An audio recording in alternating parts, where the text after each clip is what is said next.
मुंबई व महाराष्ट्र जिल्ह्यातील ताज्या घडामोडी संबंधित बातम्या पाहण्यासाठी सार्वभौमत्व महाराष्ट्र जनतेचा आवाज या वेब चॅनेलला सबस्क्राईब व लाईक करा आणि नोटिफिकेशन मिळवण्यासाठी बेल आयकॉनला प्रेस करा।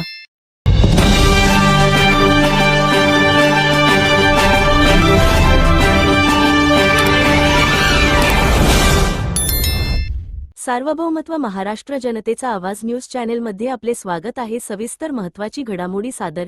रायगड प्रतिनिधी स्ट्रक्चरल ऑडिटमध्ये 8 पूल धोकादायक स्थितीत असल्याचे उघड झाल्यानंतर रायगड जिल्हा प्रशासनाने 8 पुलांवर जड वाहनांच्या वाहतुकीवर तात्काळ बंदी घातली आहे।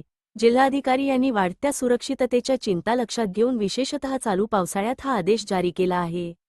विज्ञान कन्सल्टिंग इंजिनियर्स प्रायव्हेट लिमिटेडने केलेल्या ऑडिटमध्ये असे आढळून आले की अनेक प्रमुख पूल आणि स्लॅब कल्व्हर्टची भार सहन करण्याची क्षमता खूपच कमी झाली आहे। त्यापैकी काही फक्त 5 टन भार सहन करण्यास सक्षम आहेत। हे पूल अलिबाग, रोहा, अलिबाग, रेवदंडा, पोयनाड, उसर, भदाणे आणि भाकरवाड देहेन या महत्त्वाच्या मार्गांवर आहेत।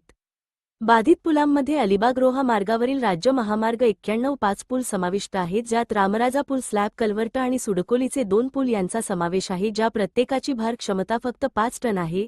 अलिबाग रेवदंडा रस्त्यावर राज्य महामार्ग 4 असलेल्या 6 पुलाची भार क्षमता 16 टन असल्याचे आढळून आले।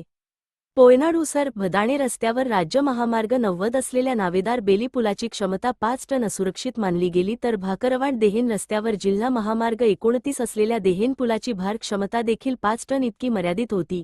अशाच महत्त्वाच्या घडामोडी पाहण्यासाठी सार्वभौमत्व महाराष्ट्र जनतेचा आवाज लाईव्ह अपडेट्स चॅनल सबस्क्राईब करा व शेअर करा।